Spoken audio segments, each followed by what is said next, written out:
Film Autopsy.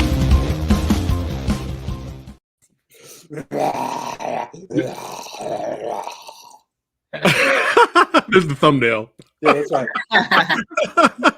What is going on? Oh, my beautiful movie loving badasses. It's your boy Preston, Phat Samurai Guy, back again with I guess the last of the year action film autopsy episode. Yes, until we start anew and kick it into high gear next year. But yeah, this is the last one of 2023, and he is back, Sifu Santa. That's right, Sifu. Yeah, we're gonna come up with another name soon. I don't know who that Santa guy was. He's gone now. He's on vacation somewhere. So Sifu Rick for now. There you go. Showing off the shirt. There you go. Yeah, hey, I've got another one of my favorites of the month, and if you look at the wonderful Jen, she has another one of our favorites of the month. Yeah, a double favorite. Oh, I love it. What are you wearing, Miko? What do you got there? This is nothing. Miko's boring. Yeah, I'm boring. Well, it's Oakley. He's got Oakley. He's hip and he's cool. He's the West Coast guy. To be fair, this was his shirt that I. Yeah, this was mine. Oh, there we go. Yeah. There you go. I love it. Zilla and Studio Ghibli. I love it. Well, welcome back, Jen and Miko. We had a blast yesterday. If you guys have not seen it, make sure you check out the episode. Me, Rick, Jen, and Miko discussed a lot of good and bad yesterday. A lot of hilariosity too. With Frank, but of course with Frank. I feel like we were all just trying to keep Rick off of Frank's case. Yeah. I was because all night I was thinking, he's celebrating this movie as it's original science fiction, and it is so derivative. I'm going, how can you possibly? But anyway, that was yesterday. Frank came to himself I was like, Frank's not here. Yeah, I know. You're Frank. I all see Frank. I see you, and I see Frank. But yeah, if you guys have not seen that episode, everybody watching right now, make sure you guys check it out. It's a lot of fun. Happy holidays to Todd. Good to see everybody watching right now. Tyler, Certified Badass channel member. Let's start the fucking ruckus. Happy New Year, everyone. Yes. And Champ Blaze, everybody saying hello, Jen and Miko and everyone else. Yes, good to see everybody here. That's right. The action film autopsy alumni, Jen and Miko. And Jen, who do you work for? We'll do it like that instead of yesterday. I'm over at Warner Brothers Animation. I work on a lot of the DC stuff. So, all right. Very exciting. Miko? I work in Skydance Animation, the Skydance Media, which create the Mission Possible, which was producing Mission Possible series. There you go. Awesome. That's right. And I do nothing. We only have legends here on the channel. That's how we roll here. But yeah, we got a plethora. Rick has a plethora lined up. What's going on, Sexy Sumo? Hey, of Sexy titles. Sumo. Yeah. And let's go ahead and jump right into it here. Oh wait, first of all, Rick's got an awesome shop. You know what y'all need to do. You want a piece of me? You want a piece of me? You want a piece of me? Oh, you want a piece of me? You want a piece of me? You want a piece of me? You got it! Get a piece of Rick. Yeah, all my artwork, all my collectibles, all the stuff, it's over at Chimera Publishing, available to you, because I have to get rid of it before it's thrown into the garbage. But yeah, a lot of cool collectibles, exclusive autographs, really cool stuff. So hit the link in the description box below the video and get a piece of Rick. All right, first up, Rick, take it away. Oh, and we are taking it away. Well, yeah. I don't even. Are we doing it in the order I get? We should do it. You gave. I have it as we have this month. We have feature length films from the movie theater. Okay. I got 4 of those. We've got 4 from Haya. We got 3 from Netflix, 2 from Disney, 1 from Amazon. We're probably going to add one that you mentioned, Jen, which is the Batman one. Mm-hmm. You're going to throw that in, right? Yeah. What channel is that on? It's on Amazon Prime. Okay, so that'll be at Amazon. So why don't we start with that? Why don't we start with Amazon? Sure. And Coach, so do you want to run with the Holiday Batman? Yeah, I'm like shamelessly plugging a movie that I worked on called Merry Little Batman. How dare you? I know. It's on Amazon. It's 2D animated. It's not your typical Batman. It is definitely more like family film. It's about young Damian Wayne. It's very Home Alone-esque. What? Really cute, and it's really fun. And Damien, he kicks ass, and he's like just this really amazingly talented little like 8-year-old who fucks up the Joker and all of the the rogues gallery, and it's a lot of fun. So like check it out. What's the animation style? It's 2D animated. It's gorgeous. Like the art style is really different. I feel like it's interesting because it's like very like Ronald Searle, if you know that illustrator. Yeah, but it also sort of reminded me of Ren and Stimpy. It has that kind of movement. Yeah. Look at that. Ren and Stimpy combined with who's the guy who does all the dark stuff of all the children dying? Like Richard Gorey? Yeah, like Edward Gorey. Oh, Edward, yeah. Edward Gorey, yeah. So Scary. it's a combination of all those styles. Yeah. Yeah. The character design in this show is it's really good. Really I personally really love Joker's design in this one. Yeah. It's very unique. Yeah, I like his voice too. Yeah. And you can see, do you know who did the voice? Not off the top of my head, but it's All right. I mean, it's not we can hard look it up. Like Hey guys, this is the action film Autopsy. If you want Frank Jang like facts, you're gonna have to go onto Wikipedia.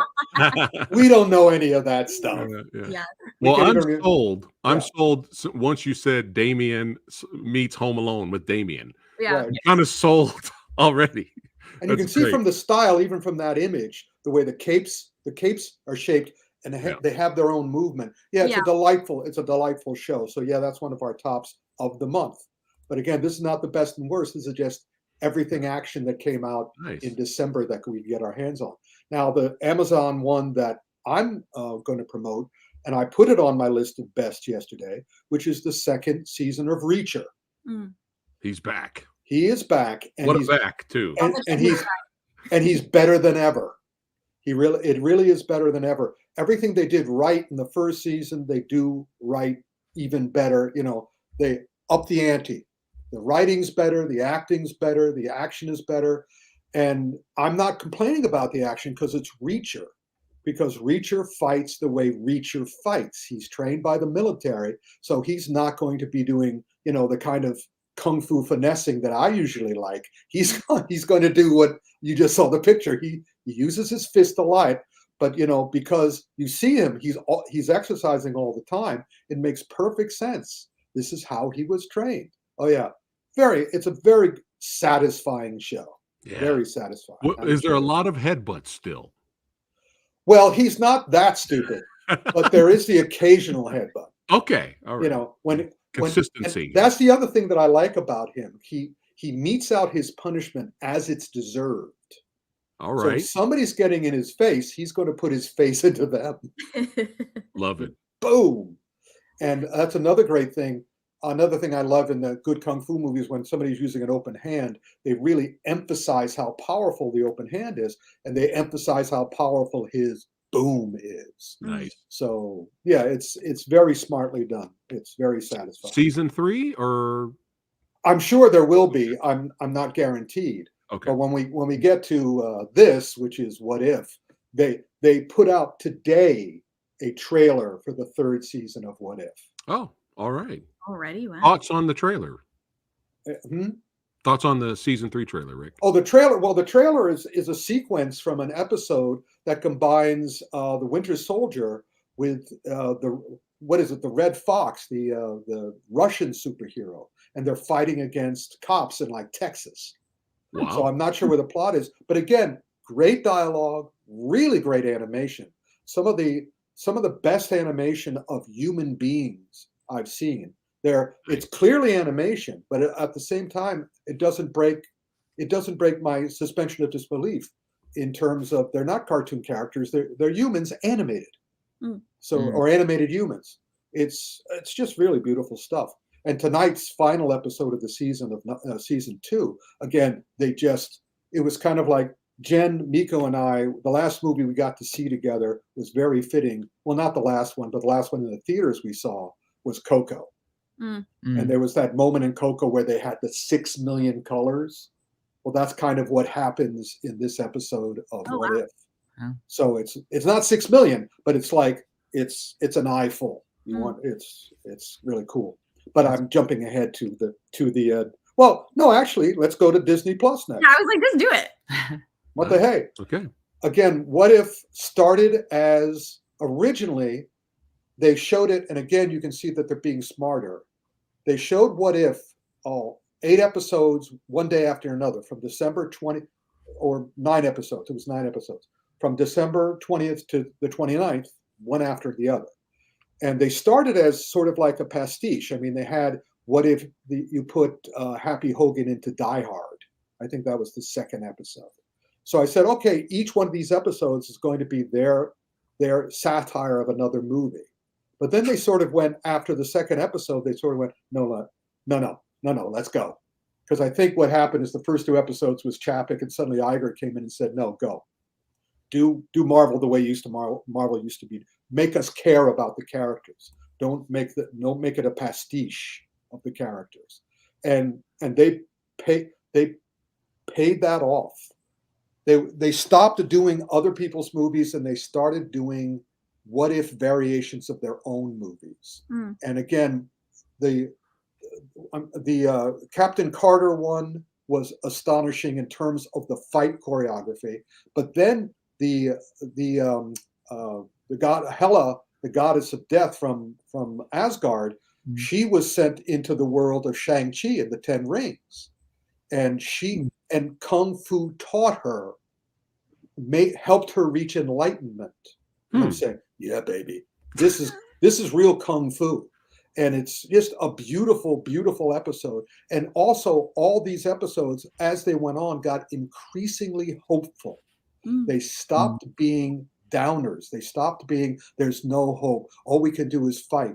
No, they kept fighting. They started, because I love the original Doctor Strange movie, because his repeated line throughout the original Doctor Strange movie was, when he was seeing all these people doing the violence and all these other guys doing mystical martial arts, he keeps going, there's got to be a better way. There's got to be a better way. And by the end of the movie, he finds it, which is Kung Fu. Dormammu, I have come to bargain. That's Kung Fu. So, and also being smart rather than tough or badass, being smart ass, being wise ass. So they start doing that again in What If. So of course, your Sifu Santa, your Sifu, am I Sifu Santa or Sifu Rick? I can't remember. You're Sifu Rick now. Okay. It makes me very happy. And the last episode was every imaginable kind of battle, but it involved Doctor Strange and Captain Carter. And I really want a Captain Carter movie now. I dare you guys to watch it without not wanting a Captain Carter movie. Especially since the guy who played Chris Evans, Chris Evans, he's not going to go back to it. Haley will come back and be Captain Carter. Yeah. And she's awesome on this show. I mean, hearing you say that just makes me sad that Agent Carter got canceled, because I feel like that would have been like the progression. Yeah, but they had Agent Carter, so now let's just go right into Captain Carter, because they also created this new Native American superhero. That was the episode beforehand, and also effing brilliant. It reminded me, it makes a great double feature with Prey, which was one of my favorite movies. So good. And they're showing us in this show how female superheroes are different and better than the male superheroes, because they don't have the testosterone. So they're looking for solutions. They're looking for the ways to do it smartly rather than, I'm going to prove how tough I am. They're not trying to, which is also what will separate Marvel from the other superhero guys now if they continue on this track, because even the women in the other, they always wanted to prove again that they could fight like men. And if you watch Captain Carter and you watch this new Native American superhero, they don't fight that way. They fight smart, just like the girl in Prey did. So I'm just like, I'm happy. Rick, would you be okay with a What If in live action movies? Would you be okay with that? I would think it would be a waste because the show is great. Okay. And they've come into their own in terms of their artistry as well, and how they're doing it technically.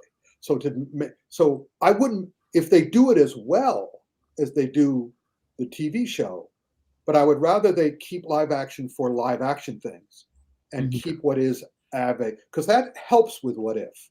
Because I didn't like the What If comic that much, because I was going, oh, you're taking my heroes and you're doing variations on them. I'd rather stick with the heroes.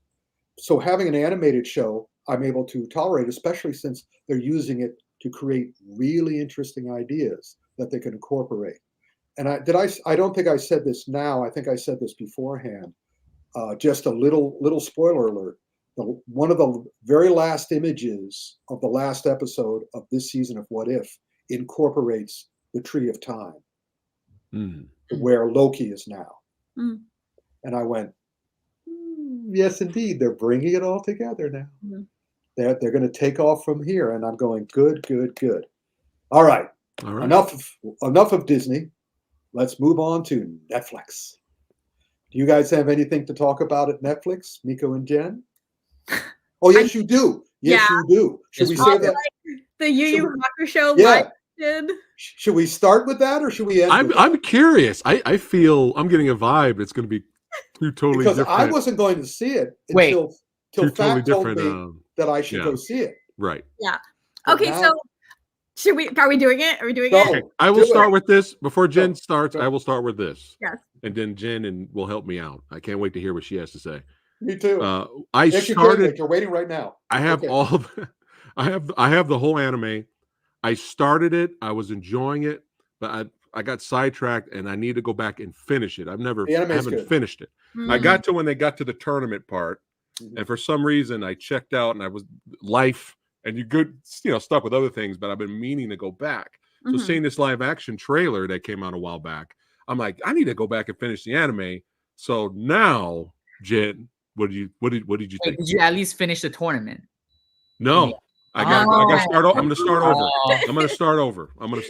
That's great. Okay, watching this made me want to go back and rewatch the anime because I was like, this just makes me miss the anime. So I will say, for the sake of this being like an action movie, the fights were great. The fights were great. Honestly, yes. Like the fight choreography, sometimes they went a little too long. They went a little too long, and there were parts where it was like the fighting.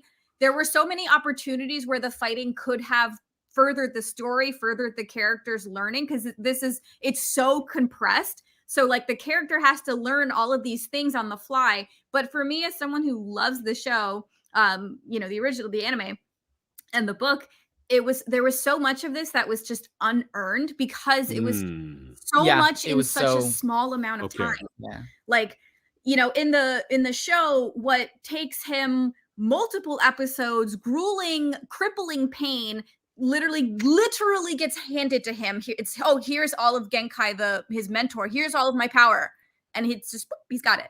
And it's like, it was frustrating because I was watching it with him, and he's also seen it. Yeah. And we were like, who is this for? Because it's very dissatisfying for a fan, but it was also just so sparse for a new person coming into it that I just was like, a new person would just be like, why does any of this matter? Why do I care about any of these characters? Yeah. Like the first time they're all interacting is at the Dark Tournament.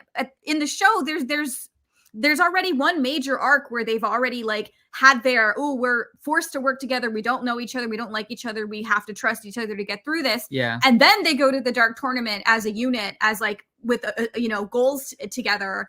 And this one doesn't even have like spoilers. This one doesn't even have the Dark Tournament. Yeah. It has the two characters that they have to fight, the big muscle guy. Yeah. But a lot of it, so a lot of it, like what Jen said, is very unearned. The action, I really do like the action a lot. I feel like their stunting is incredible. Yeah. But is the dragged Just a out. little It's too like, long. I feel like there are certain like arcs in the fight, even like within the fight, where you're like, okay, this is good. Oh no, it's still going. Yeah. And then it's like, okay, now it's good. Yeah, Oh no, it's it's like, still going. There were There's entire like multiple sequences in the fights there's that like you could multiple cut out. beats Yeah. in the Oh, fight. wow. That was Okay. a little too much. I feel like, their stunting is incredible. Again, the action's great. It was just not necessary. Yeah, to that and certain it extent. stinks because I also, as much as I like to complain about stuff, but then I also like to think of like the solution. It's like, oh, well, what would I have done? And like, I don't envy the person who had to adapt this entire series into a 5 episodes. 5 hours of content of film. Sorry, I said content. But like, I don't envy them. I can't even sit here and be like, this is what I would have done better. Cause it's like, I feel like that's such a tall ask kind of thing too. Yes. Yeah. Yes. It's the Dark Tournament with no tournament. And it's like, again, as a fan, I'm like, I want to see like Jin, the wind user. I want to see like, oh, this scene and this thing. And they kind of tried to throw you those bones. Yeah. But again, none of it was earned. Yeah, none of it like, was earned. Yeah. Yeah, It was that like was- 70 something episodes, right? Yeah, Yeah. no, the anime is like 100. Oh wow! Oh my god! It really is like one of the example is the shoot, I forgot his name, but like the I guess the what was The it? guy. Hie, Not Kurama, the Kuwabara. one with the pacifier. Oh, Koenma. Koenma. So in the anime, he's a baby. When he comes to the real, like the human world, he's a like adult with a pacifier. But this one, he just has a pacifier the whole time. So as a non-fan, as someone who like doesn't know it, you're just like, okay, there's this guy that just has like a mouth thing that he's like sucking on pacifier. It doesn't make sense. It was gangster in the 90s, man. Apparently. So like like in the anime, it's a baby. He's a baby. He was a baby. I feel like Yeah, that's right, the best right. example. Like But- the best examples are like Hie and Kurama, like they're finishing like their final ultimate attacks. Oh are yeah. like they like pull them out of nowhere, but then for the sake of the fighting, they have to not be good. Yes. Like because the fight has to keep going, it has to keep escalating. So they pull out like these incredible attacks in the anime that in the show are just like they work for a second and then the bad guy gets up kind of thing, and you're like. Their VFX though, it's pretty good. Like overall, I don't have too much to complain about the actual VFX, how it blends in with the real life characters. Right. Well, the thing is, for people who have never seen the anime, this will be more enjoyable for them. Anybody who's seen the anime, it's kind of like, oh. And my attitude was kind of like, well, this for me is what separates anime from live action. Anime, this, because the concept, that's the other thing about Japanese anime and Japanese creativity, is that when they create something, they create it for the form they're doing it in, and it works in that form. And to make this into live action, it's kind of like, why do this in live action? What's the point of doing this? Because it's not acceptable in live action. I mean, it might be, and you guys and weren't thrilled to see them as human beings. They're better in animation. And also what they do in animation is perfect for the animated form. When they transfer the fights to live action, they don't work nearly as well. Because they're ludicrous. Because well, that's not real. These guys are real human beings, but what they're doing isn't real. Yeah, I think what hurts it too is that now we're in a post Netflix One Piece world where it's like, okay, it can be done. Even the Rurouni Kenshin live action movies are really solid too. Yeah. So it's like we know it's possible. Yeah. I can't. We'll see about like the live action Avatar, but then no, I was gonna say for that the only reason why those are done so well, like One Piece, is because budget. The original animation, like the animation, it was like one season for 8 episodes. Even animations now, where the actions are so much better. If you watch like Jujutsu Kaisen and like a lot of action heavy anime, it's a lot better than previously. Right. But the budget that it requires and the amount of time that it requires, again, like we were saying, is 72 episodes. Even if you cut down half of that, that's still an enormous financial burden for a studio to take over. So they're trying to do a 5 episode. It's doable. So they translate, they pick and choose what they want to do, but it's never good enough because the context. But that's what makes me wonder, like, what was the deal? Like, obviously with One Piece, it's literally like the most known, profitable, biggest franchise globally. Yes. You have the creator directly involved. So for that, it's like, and the conversion, it was worth it for Netflix to spend that kind of money. Where it's like, I don't know if Yu Yu Hakusho was like an acquisition, or like if it was a co-production where it's like, was it negotiable? Like, was it like, we'll give you enough money for this, maybe you'll get a season 2, and then they had to just assume they wouldn't and like make it that way. Like, I know that happened with like the Scott Pilgrim anime where they were like not sure if they're going to get a season 2 or not. So they basically made sure that the season 1 that is out on Netflix now was like contained. And that if they get a season 2, great, they'll go from there. But if not, it's like it can stand on its own. It certainly does. That was one of my favorite things this year. The Scott Pilgrim Takes Off. Yeah, I thought that was terrifically done. Yeah, it was. The action in there is pretty good too. Yeah, the anime action in there is pretty good too, and it shows the characters how they fight differently. Yeah. And again, it had an ethereal voice by the guy who actually did the Scott Pilgrim books, and also it was animated in Japan. Yeah. So it was a perfect world. He must have been in heaven. I was very happy because the writing was so deep and layered again. Mhm. and I Yeah, was very, fun. very impressed. Yeah. So now we'll take a little jump over to Obliterated, and then we can all pile on Rebel Moon. Yes. What is this, Rick? Obliterated was was a delight. Obliterated was Heard like of it.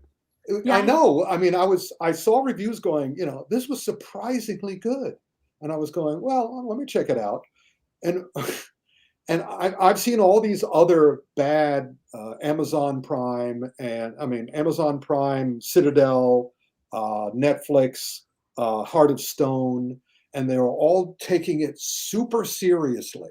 We're badass, terrorist fighters, and here we have a bunch of foul-mouthed, foul-brained badasses whose job it is to stop the terrorists from setting off an atom bomb in Vegas. And they go in like in the first episode and they do it. And so then they go, great, we've succeeded. And they start drinking and whoring and gambling and going crazy, terrible jokes, just awful. And, they're just, fuck it, let's have fun. And then while they're at their drunkest, they found out it was all a fake out. The bomb was still there. They're still planning to blow it up, but they were trying to get those guys away and drunk and sexed out so they wouldn't stop them. Oh, this So is there they hilarious. are, with an alcohol level in their blood of like 1,000, and they're going, well, we're gonna have to do it anyway.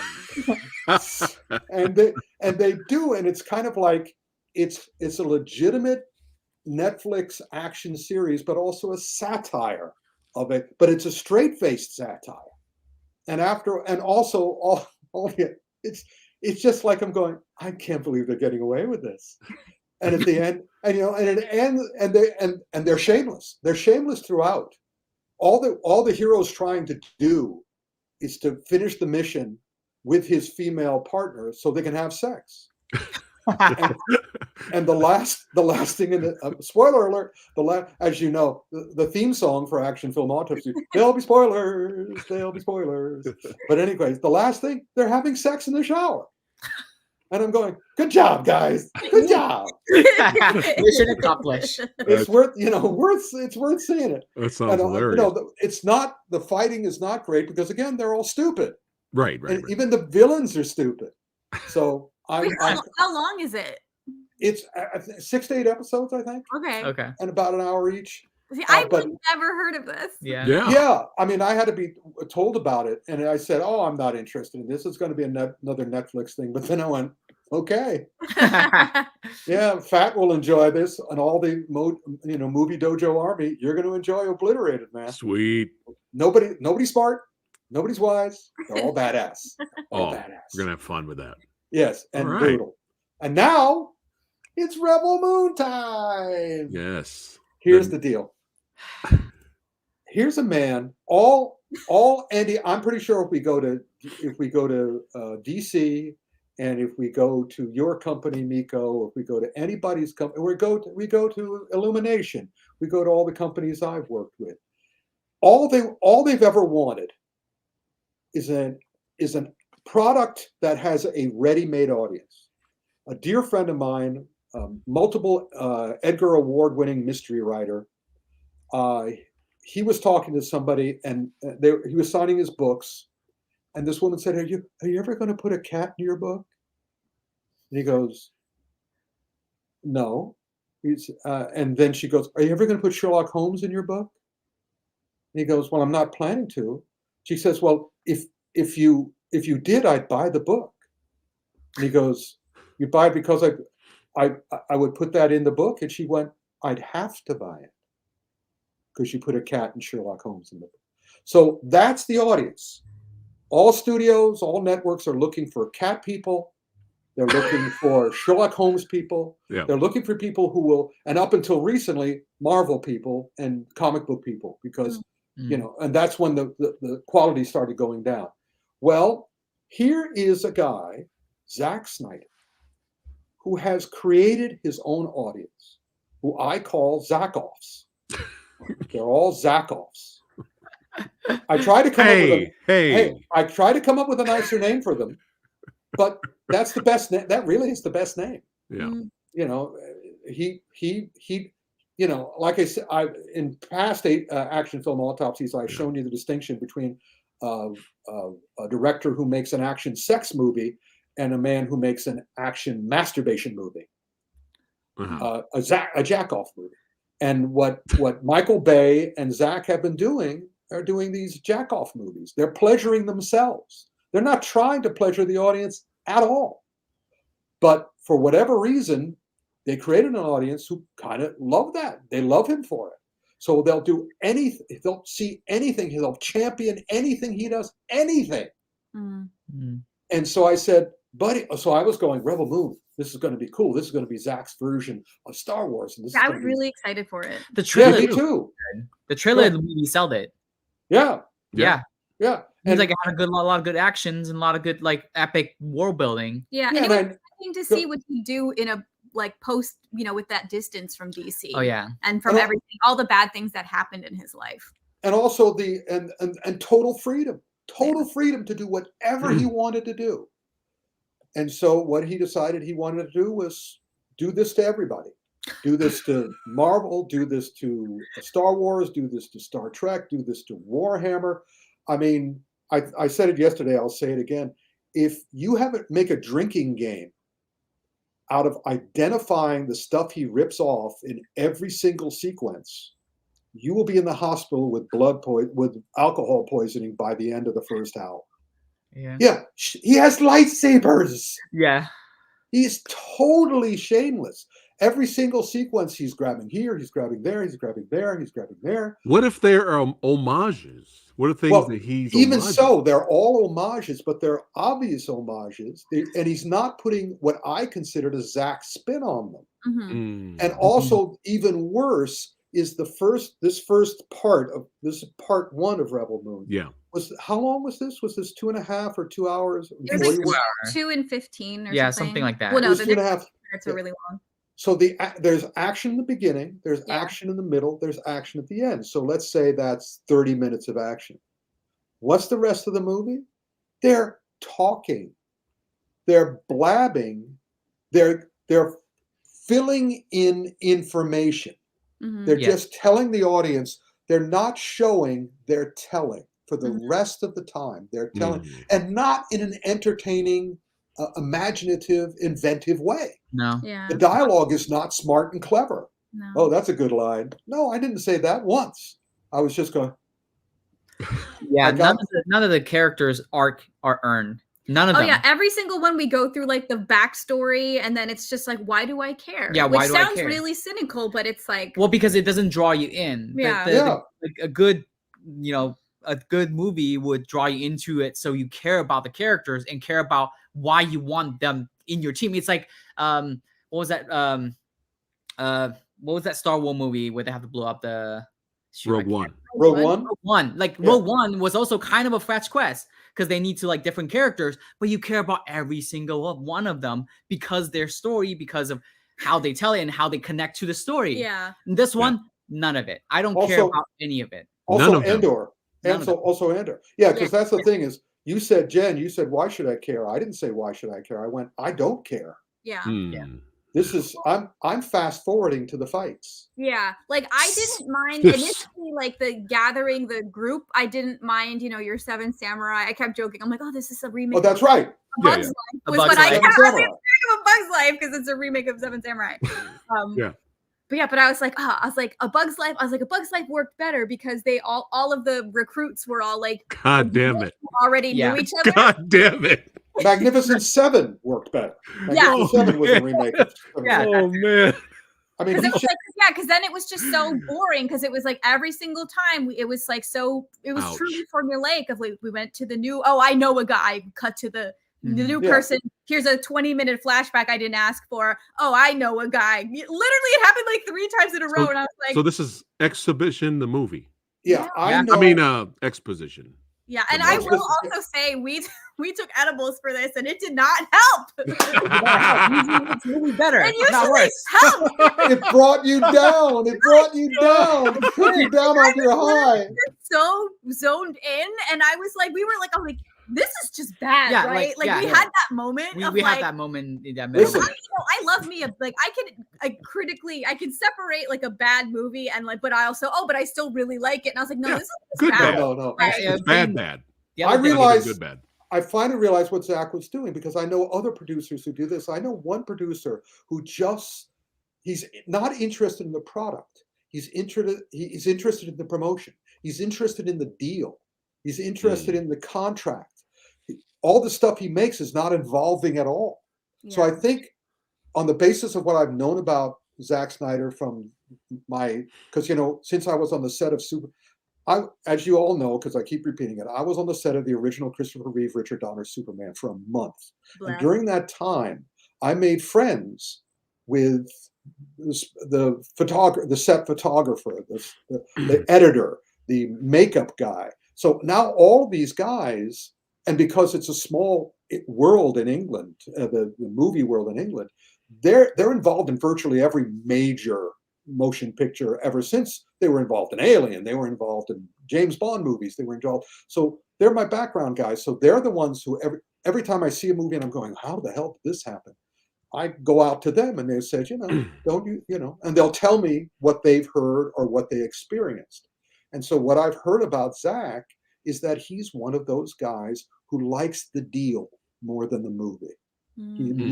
He's much more excited about the deal he gets. And the thing that he was happiest about, he wasn't promoting this movie because it's a great movie. He was promoting this movie because there's a sequel. He's promoting this movie because there's an R-rated version. He's promoting this movie because there's a 4-hour version coming up. He just gets to play in his sandbox without doing quality work. Just slow motion. Can I make everything slow motion? Yeah. So that's what I think is happening here. That's because he could have done anything. Yeah. What do you think of the action, Rick? Like in terms of like the actual action pieces, I found them to be relatively uninteresting because of the overabundance of slow motion in times where it doesn't need to be. There's no emphasis. It's a meal. It's a meal that has just everything is the saltiest things, and none of it is sweet. Yeah, originally I was thinking as I started watching this that it was going to be on my worst list, but because then I started fast forwarding through the fights, but I also knew what I was getting. I was when I came to the film, I thought it was going to be pure Zach, except I thought it was going to be Zach unleashed. But no, it's Zach, in the FU phase, the jacking off phase. So I have a question. Yes. For all three of you. Well, let me answer their question first. Oh, go ahead.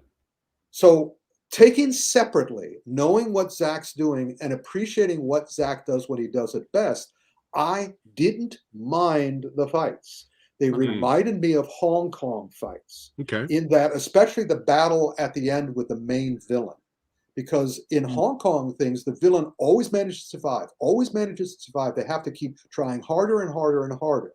So I was saying, okay, that wasn't wildly satisfying, but I can tolerate this.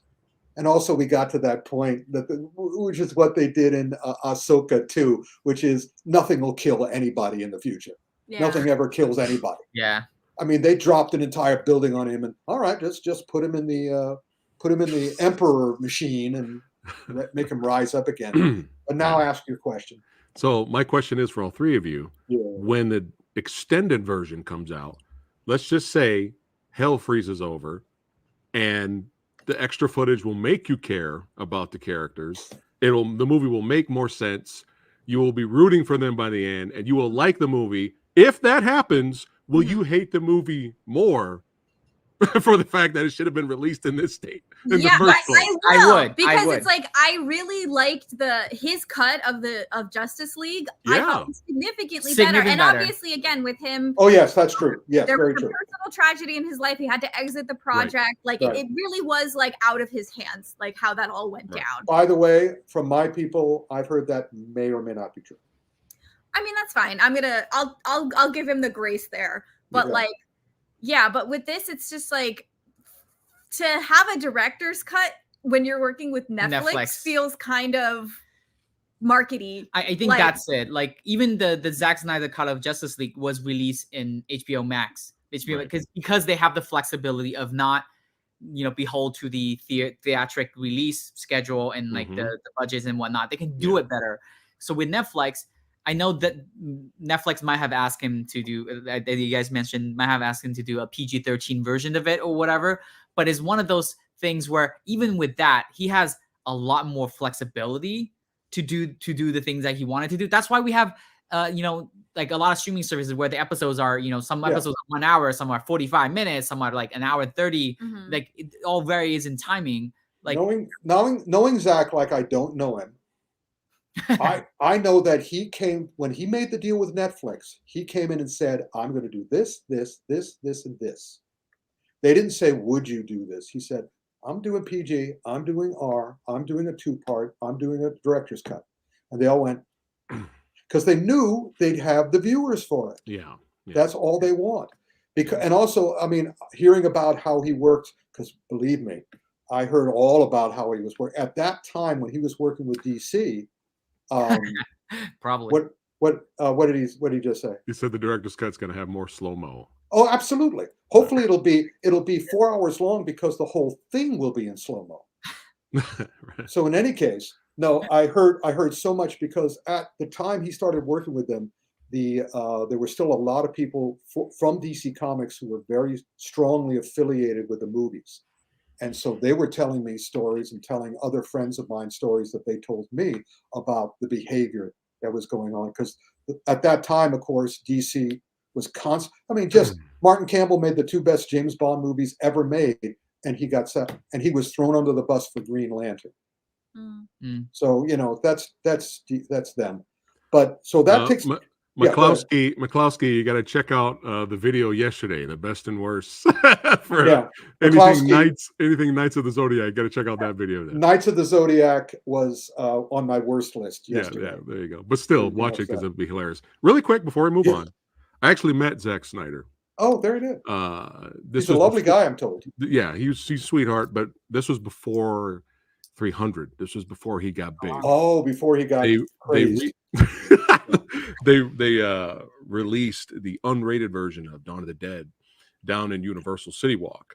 So me and my buddies went down there because we love Dawn of the Dead, and we went down there, and that's where we met him, and he had a panel and stuff. And again, sweet man. I got my picture with him somewhere. Oh, I am a Snyder. There's a difference. I am a Snyder fan. I am not a Snyder cunt. Okay, the Snyder cunts are leagued with Rick's Zackoffs. Okay, they're the same. Okay, Snyder cunts are fans that are diehard and they love everything he does, and they will personally attack other people for disagreeing and having their own opinion. I don't understand that. A Snyder fan like me appreciates his talent, but I recognize the flaws. No. I love the original Dawn of the Dead. I hate Army of the Dead. I absolutely hate it, despite the really high audience rating on Rotten Tomatoes. Hate it. I recognize the flaws. There's a difference. Yeah. I personally want, me and my wife were just talking about it recently. We want to root for him. Yeah. We want to root for him. But if he keeps running into a wall, we have to be honest. We have to be honest. So whenever we get around to watching the director's cut of Rebel Moon and it's shite, you will hear it from us. Right. Now, wait a minute, though. Before you go on, I strongly recommend this because while you were talking, I was looking at Jen's face. Okay. And I want to say to you that I strongly recommend that you change the name of your guys to Zach Holes. Zach Holes? Okay. Instead of Zach Cunts. Okay. Because I'm being woke. Spoiler alert, I'm being woke. That wasn't the issue. But by calling them cunts, you're calling women bad. Because, sure. And the cunt in and of itself is a wonderful thing. So it's not it is not accurate to what more of a face than that. No, that's a statement of fact. A vagina is far better than a penis. This conversation went way a vagina is far more beautiful than a penis. Yeah. Far more beautiful. Let's So the No. fact move that he's on. calling these haters, No, it's these fine. haters who attack other people, Yeah, cunts, yeah. is not accurate and not fair. So I think Okay. Zach Coles sounds much better and is more accurate. No, Okay. I was thinking the thoughts in my head about as you were talking. we went off the rails. It's not my fault. But It's yeah, go ahead. entirely your fault. Oh my But goodness. No, my thoughts were it was interesting because I was thinking about the whole time that this is happening, I keep comparing it in my head to like Kill Bill Volume 1 and 2, and then when you have like them together. And he, because he intended them to be one long film. And then the other thing I keep thinking about is the how I felt having watched Alien Covenant, and it was like somebody stop this man. Somebody Yes. man needs a friend. He Preach needs a it. friend to like sit him down and be like, what's going on? And like that was that's the how last I movie feel. we saw together. Yeah, we Yeah. saw that at Blue Oh. Sky. It's so bad. And I still hate you Oh. for it. Yeah. But like I hate me for it. yeah, like for me with Zack Snyder, and I think it is because he has this like I think it's like it's a causation kind of thing, or maybe I don't know, but it's like he's got this like fan base that like has elevated him regardless of whether or not he deserves it or not. Yeah. I'm not here to make that judgment call. Yeah. But it's just like he's just become someone who I can only assume is just surrounded by yes men. And like Yeah. I can just like it's so clear to me how much he suffers for not having peers like who work with him is how I feel, again, without having any knowledge or anything. Right. And I think there's like certain directors that get to that level and it's like it just feels like they're just in this bubble. Yeah. And it like it shows because then their work just is so out of touch. Suffer, yeah. Well, the movies are, making movies, especially when you have this much freedom, it's a drug. It's a rush. But in any case, let's get off of that. Again, I want to root for the man, but if it sucks, it sucks. All right, next up. I just want to see great movies. That's all I care about. But thank heaven for action film autopsies, because that way I can see crap and still really enjoy it. Because I know I'll be able to rip them a new one on here. Yeah. But in any case, now we're going on to Haya, and I guess I'm going alone. I doubt any of you guys have seen the movies that came out this month on Haya. No, I'm curious about it. Okay. All right. Well, we'll start with the worst one first. Yeah, Haya is still available. You can still get the free sample. They have awesome stuff. They're releasing new movies every Links, week. Yeah, links in the description. Check it out. Yep. And so the first one, I'm going to put them in order of their release. Okay. But thankfully, it's also in the order of bad to good. Okay. First, every time I think about this movie, it's called The Sword. Okay. We have a poster. There we go. The Sword. The And Sword. this sucks. Well, what's great about all these movies, none of them are more than an hour, 20 minutes. This movie is an hour, 7 minutes. And that's counting the credits. And I marveled at this film. This was a Chinese attempt to kind of like do a Chinese wuxia movie, which is the Flying Swordsman movie, with Lord of the Rings, with a gladiator movie, except it was clear that they had a $150 to do it, and also it's hilariously terrible. It's not even a glorified home movie. If you went to China and you got to make a movie for the streaming services, they always have glorious sets. They always have glorious costumes. They always have glorious props. Yeah. They also have sound stages and all the extras you could possibly want. So if you want to make a home movie, that it will look good, but it won't sound good. Well, and the acting, they have Americans, they have British, but they're all it's so bad. What's the period of this film roughly? No one knows. Period fantasy. They have all people of all different nationalities, but it's all like different nationalities in a Chinese Ming Dynasty kind of world, but also they're fighting evil. It's they call it East versus West, dark versus light. Yes.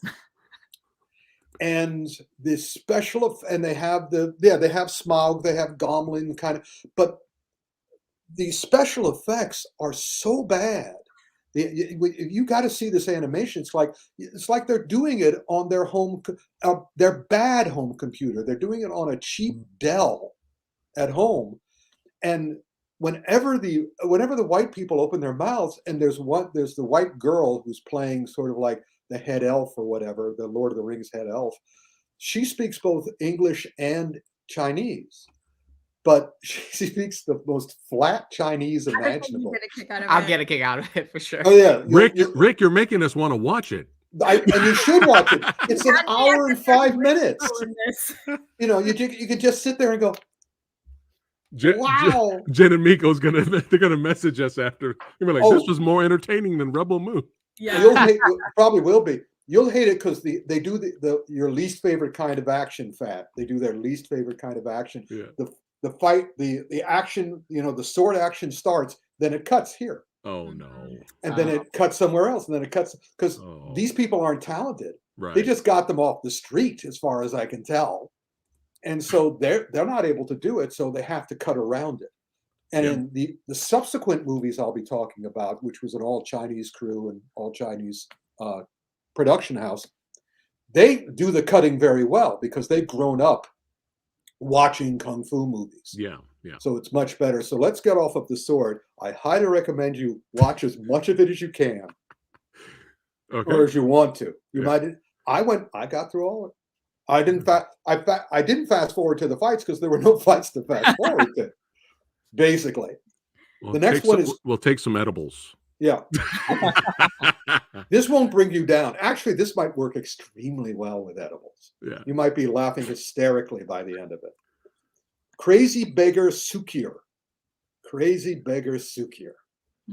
This is their version of a Stephen Chow, a latter-day Stephen Chow. Stephen Chow did a whole bunch of movies about the King of Beggars. And this is in the same tradition. Now, me being ignorant, I'm pretty sure now that Stephen Chow based his beggar movies on Chinese stories and Chinese mythology and Chinese novels. And that's where probably this one came too. So I'm not saying it's a director of Stephen Chow, but Stephen Chow is still alive and he's still involved in the Chinese film industry. So it may have been. I have the notes on that one. Let me find the guy who.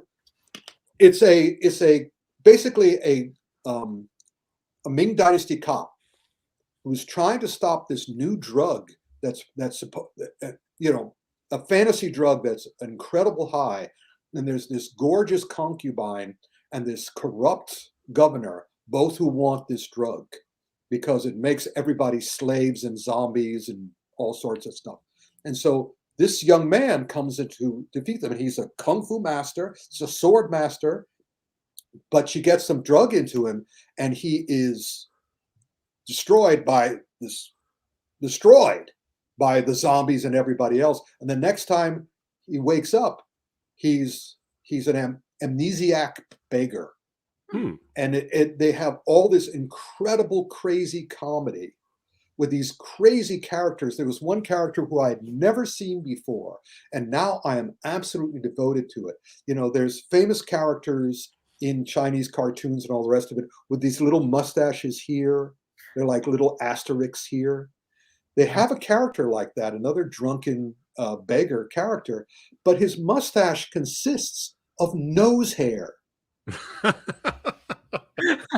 Imagine the big black mustache coming out of his nostrils. I hate that so much. I was like going, that is great. I have never seen that before.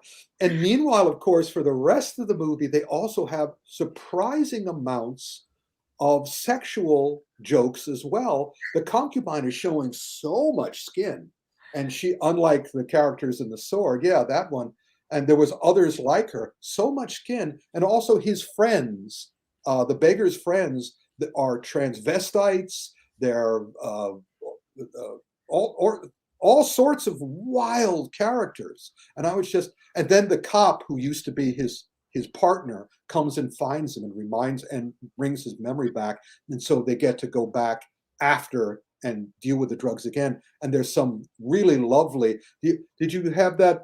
I have that one picture that I sent you earlier that I put up on Facebook of that kick. See if you can find the kick. Okay, I'll try to find it. Pictures that we said. So Crazy Beggar Secure again, an hour 20 at tops. Okay, but is there a dragon? No, there's no dragon. Why is the Why are poster? you're acting shocked? It's in the poster. The poster has a huge dragon in the back. Oh, yeah, that's the drug. That's the drug effect. Yeah, there's the fan. It's not a real dragon. When you say dragon to me, I'm expecting a real dragon because in Chinese movies they have real dragons. This is a drug-addled dragon. I thought that was the case, but I still had to ask. Okay, well, I'm glad you did. Yeah, that kid. That's an example of some of the kung fu that's in it. All right. And it's good work. It's good work. I have again the Ma Zhaolong for what it's worth. I mean, you don't care about the names, but Mao Zedong did the action, and the guy who stars is Peng Yusi, and I'm looking forward to seeing more of him because he's a good actor and he has great character in his face, and he really communicates because he goes from being the great kung fu master to being the crazy beggar back to the kung fu beggar at the end. Oh, and right. So you can see it all on his face, and he does a really, really nice job. It's done by a guy. Again, all these movies are all made by people under 30. So they're the next generation of Chinese filmmakers. So look for Chen Zhuli, who is also the directors. Sex, drugs, and rock and roll. That's what this movie is.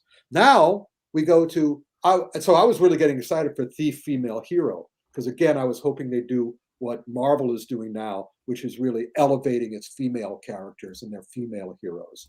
But unfortunately, the nature of the Chinese film business is that for too many years, the next movie is Thief Female Hero. Could you be more direct with that title? Do you have that poster? There we go. Thief Female Hero. Oh no. So you can I think what happened is over at Haya, I'm sure they do this. They translate the titles and they come up with the Chinese title is. Yeah, but it's probably it's Thief Female Hero. But what they do is they get it translated and they throw it up in the air, and wherever it lands, that's what they call the movie. It could be Female Thief Hero or Female Hero Thief. I would like that better, or not even female at all. But again, unfortunately, go look up the title. Unfortunately, because for too many years, the female actors in China were groomed to be what were called jade vases.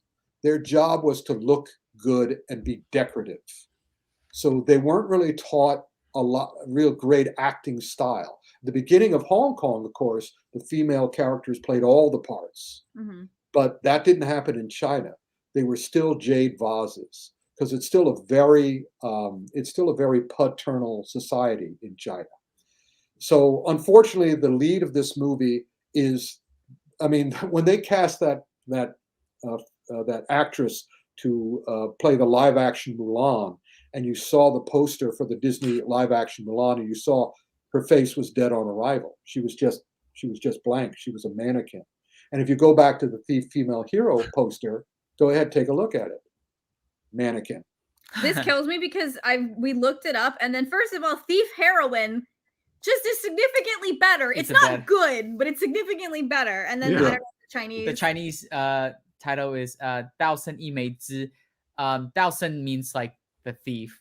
一枚之 is sort of it's a figure of speech, saying like the only one in a sense. Yep. But I get why it's hard. It's really hard to translate that. Was it like the only female thief? Not necessarily. I came and I understand the struggle. I understand the struggle. Okay, because it works really well in the like in Chinese, but not as well in Mandarin.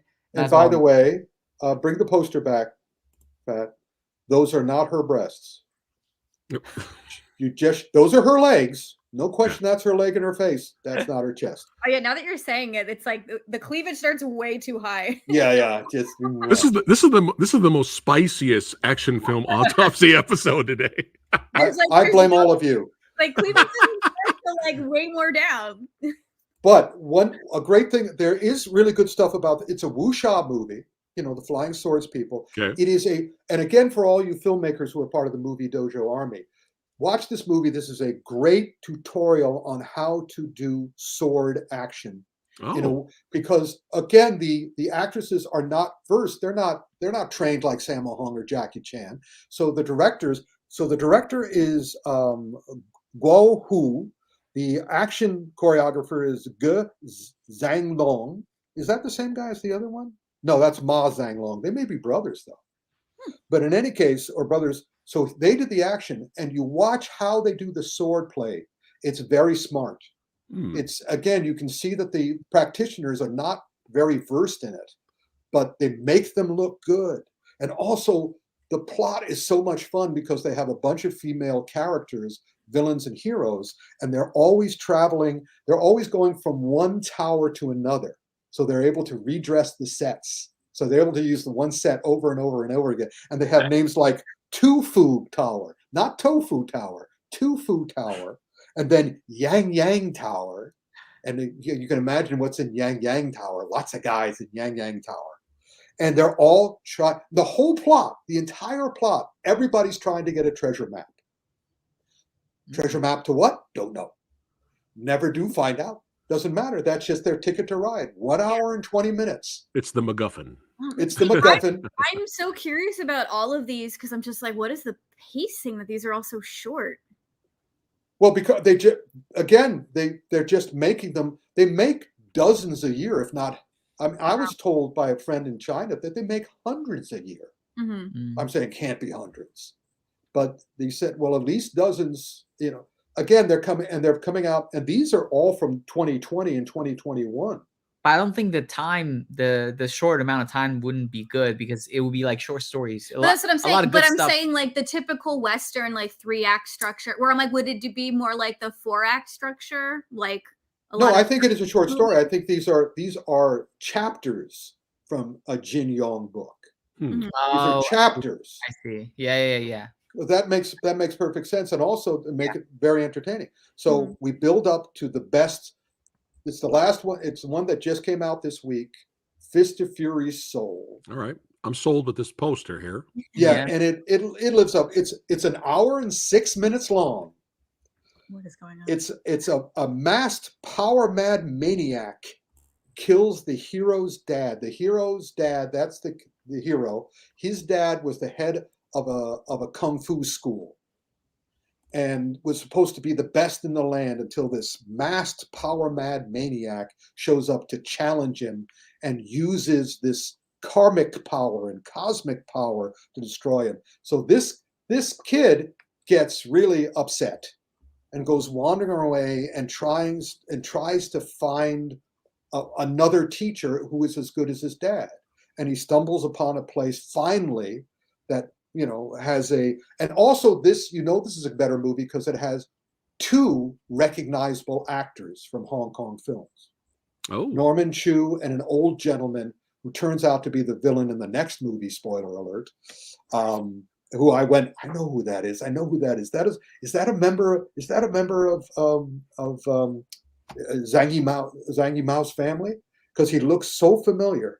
But an old gentleman, and the acting is so much better. Everybody's better, and the fighting is so much better. Cheng Siyu is the director. Sun Fei did the action. The leading actor is very memorable. That's Cheng Guanying, and again he has a really good look. And again, if you can find the picture that I put up earlier today on Facebook, which has a great shot of him, that's not exaggerated by the poster. And the ending is pure. There it is. That's him.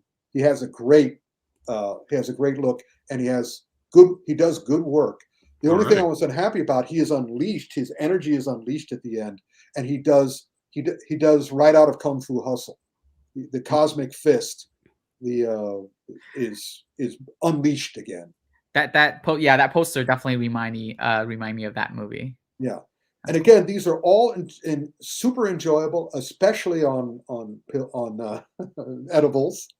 You should have a very good, because I had a very good time, just high on life, just high on my chi. So it's fine. All right. So yeah, I'm looking forward to what they release next month. Check that out. So now let's go to the movies. All right. And I think now, has anybody seen? Well, we've all seen Godzilla Minus One, so we saved that for last, and we all, you know, and we all love it. Yep. Has anybody seen Aquaman? No. I've seen Aquaman. Okay, so I might as well talk about that now. Aquaman is fine.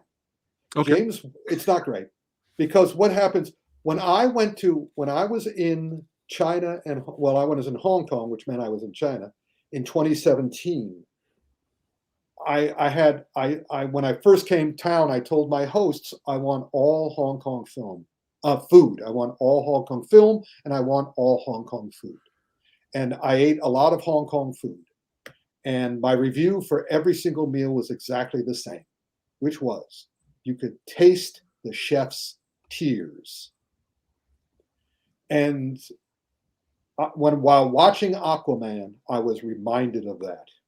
You could taste Jason Momoa's tears. You could see Jason Momoa's tears. You could see James Wan's tears. They weren't tears. You could see their, oh well. You could see their resignation. The whole movie was basically them going, okay. We've been allowed to do this. We're having some problems with Amber Heard. We're having some problems with other things, and now we're making the last film from a world that no longer exists. So, right. WTF? So and basically this movie, what I recommend you do is, since you haven't seen it and you may not want to see it, it's okay. It won't be devastatingly awful. It's fine because it's James Wan, it's Jason Momoa. Watch the trailer for Aquaman, then watch the trailer for Aquaman 2. You'll notice they're very similar. They look like an advertisement for the same movie. Yeah, that's kind of what this is. Yeah. This is kind of it's the same villain. Mm-hmm. They do base it on a line of fairly famous Aquaman comics, and I'm glad they changed the end of that Aquaman comic, because that would have been a really bad way to end this. But it's fine. It's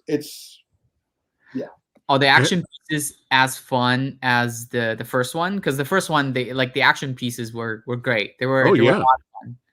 They're legit. They're good, but they're demoralized.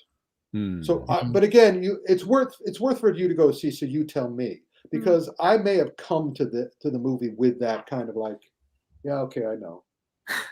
Yeah, I feel like everybody is doing that, though, to be fair. Like, I'm like just quietly like, I do not wish for any movie to get like thrown into the vault and canceled and deleted and all that stuff. Like, I do not wish that.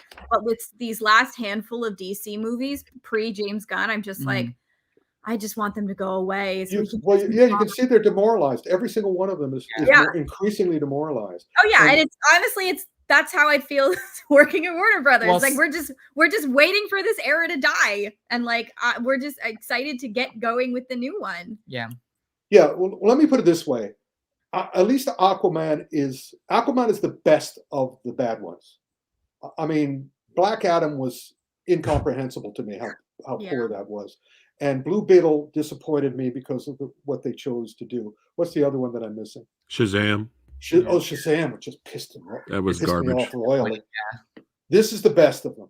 But at the same time, as a creative person, you guys know, I mean, the one novel I wrote when I was living in LA was the sequel to my science fiction book, Doomstar. It was Doomstar, Return to Doomstar, as the publisher titled it.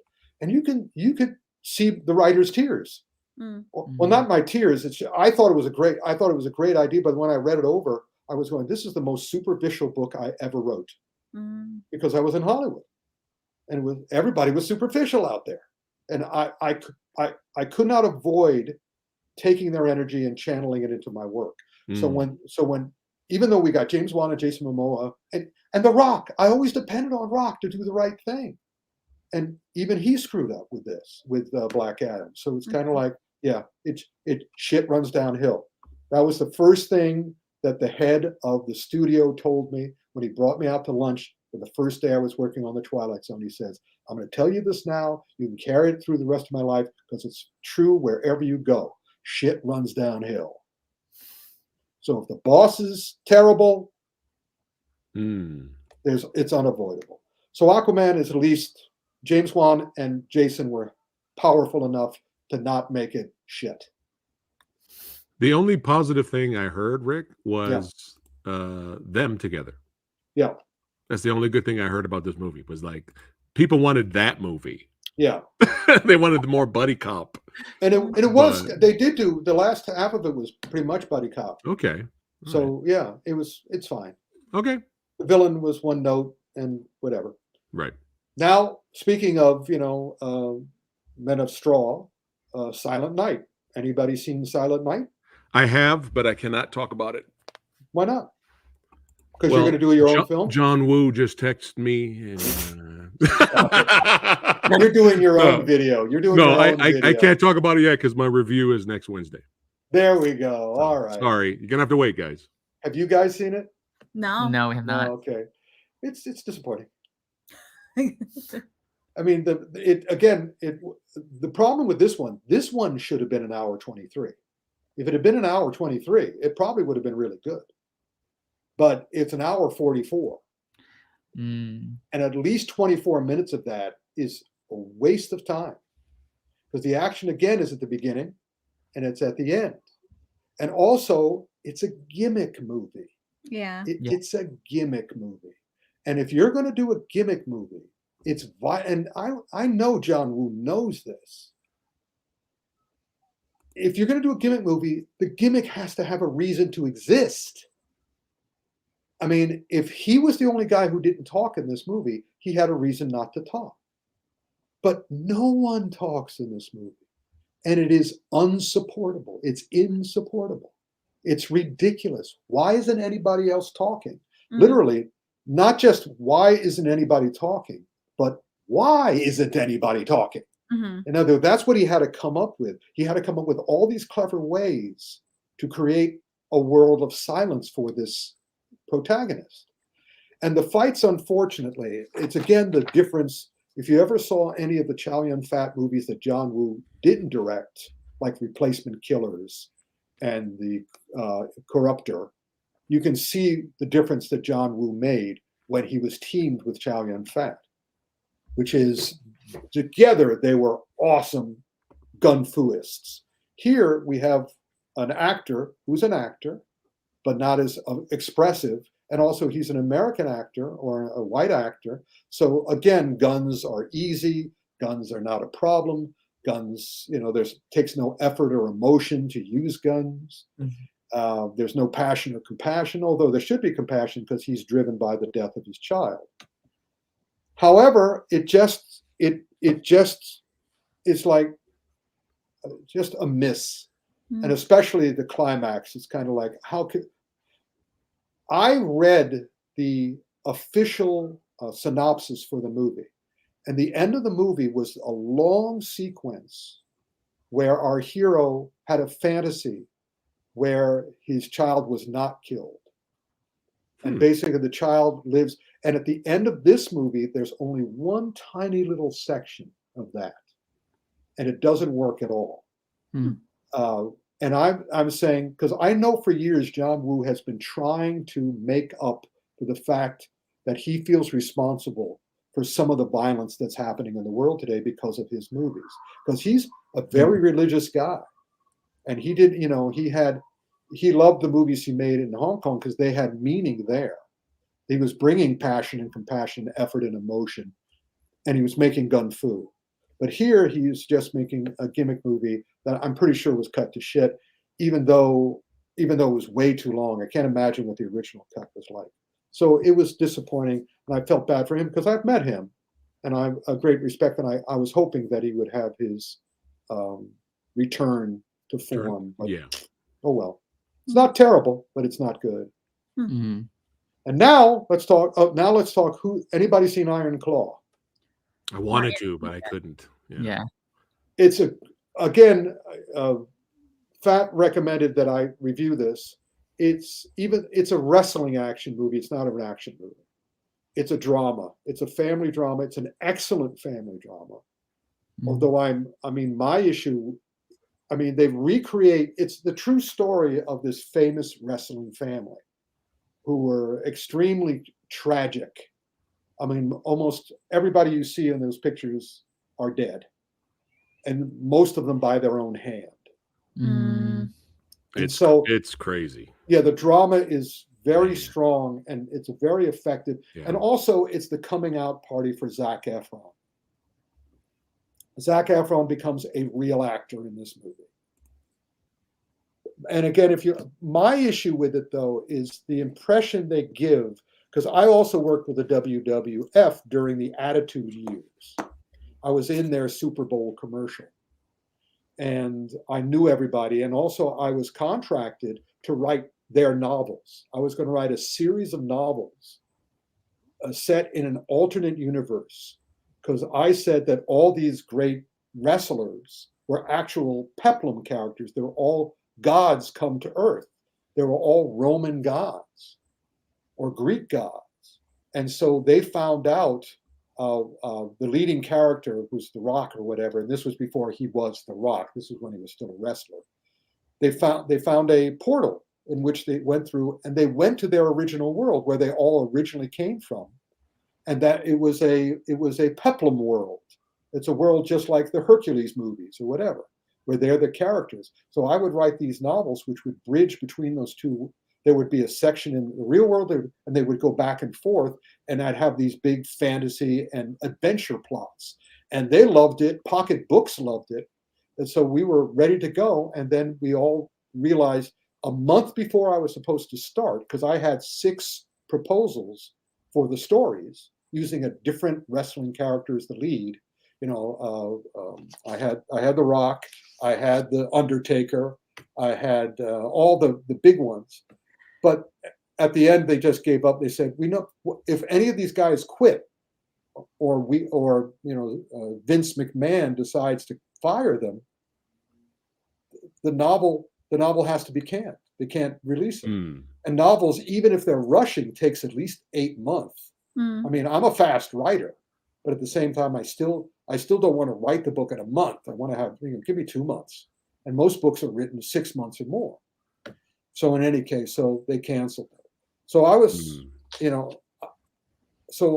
thing that made me a little concerned about the movie is they were giving the impression that these bouts are done off the cuff. Every single thing you see in wrestling is planned. Yeah. And so this movie is giving the impression that it wasn't planned and that they're able to control it. And it doesn't work that way. And so I'm saying, but it's still okay. It's just, it shouldn't even be here. Now let's talk about the reason we all came today. So solid biopic, and that's it. There he is, the G-Man. The G-Man. This is the last G-Man. Anyway, as you know, I spoke elaborately about it yesterday on. We all gushed. Yeah. Did we all gush? Yeah. Yeah, we did. Okay. Yeah. Well, remember, my gush is that this movie has it has so many levels. Yeah, I called it a work of cinematic art. It's not a work of cinematic art. It's a work of movie art. I distinguish between movies and cinema, between films and movies. Films are artistry. Films are Martin Scorsese. Movies are Godzilla, superheroes, and all the rest of it. But you can do them superlative, and this guy does a stunning job because it's not just about the special effects. It's about the emotion. Yep. Mm-hmm. And this thing is so many levels. Should I do the whole routine again? Because I didn't want to bore you with it. I want to gush about the VFX though. Go ahead. They did a really good job with the amount of budget they have, because the director is also came up as a VFX supervisor. Which is huge, because knowing what to shoot, what you need, like the planning before shooting is incredibly important. So all the action pieces that you see, like the Godzilla, like how menacing it is, and like how well it blends into the world. How powerful it is. It's really powerful. Yeah. And like I personally love the way, because every Godzilla has their own little way of shooting their like the atomic blast, right? But this one, the charge with the spikes up and then like oh man, it's like it's like locking, it's like locking low and like the final release and the after effect of it is amazing. Rather than like a beam that goes something, if it does feel like an atomic bomb, because you see the effect and then you see the impact way in the distance, but the amount of force that it generates, it's terrifying. And I think this movie really does a really, really good job of showing how much of a monster Godzilla is, rather than again like a character that's like really good at fighting essentially. But this was like an actual monster. Yeah, but again, it's what I always talk about Gun Fu and Die Hard and stuff like that. Effort and emotion. And when Godzilla lets loose, you can see it in him, on his face.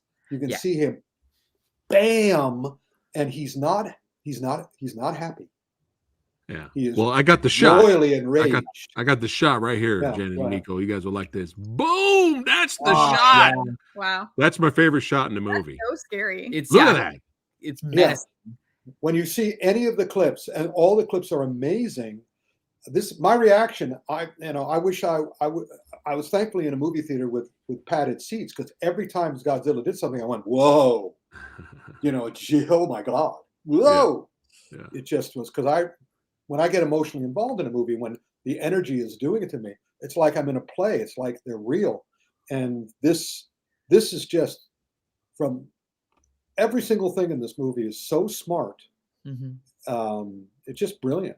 It's just When they were explaining, I mean, it was like there's so much layer to it, and it's so good when they're explaining, like the Americans have couldn't help because of certain geopolitical stuff, and then they have the Japanese warship that's supposed to be the best one that was easily destroyed by Godzilla, and that just shows you how much force Godzilla has, and like the whole set, the action piece in Ginza. Like the amount, it's such an amazing Godzilla is the atom bomb, but also combined with the hatred, guilt, and sadism of the Japanese World War II army. I mean, all that energy is inside. Yeah, every time he lets loose, he's letting loose an atom bomb. Yeah. And they make it look that way. Again, his expression, the positioning of his body.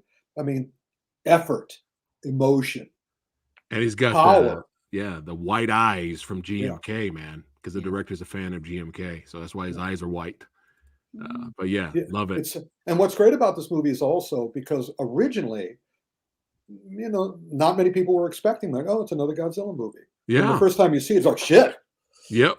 But what's great is, even though that we're now telling you, if anybody out there hasn't seen it, even though we're telling you, I defy you not to react when you see it. Yeah.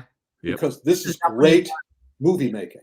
Yeah. Oh, this is definitely a film you want to watch in the theater. Yeah, that's the amount of impact that you get from the screen, from the sound.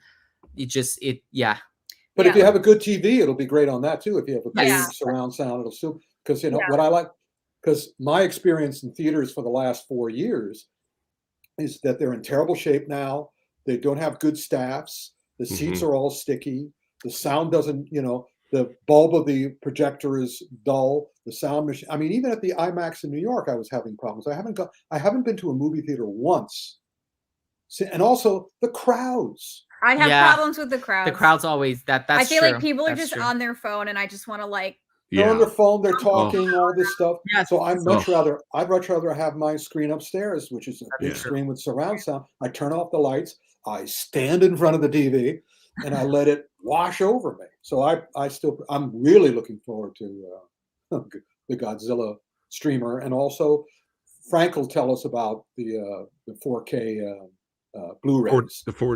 He's seen it in 4DX. I think he saw it in 4DX, huh? Yeah, he's seeing it again though. Oh, that's right. Yeah. Well, after this one, I want to see this movie. Oh my God, that's a terrible movie. Well, I mean, not the anyway, the Pinocchio movie was terrible. The problem is a filmmaker like Takashi Yamazaki is rare.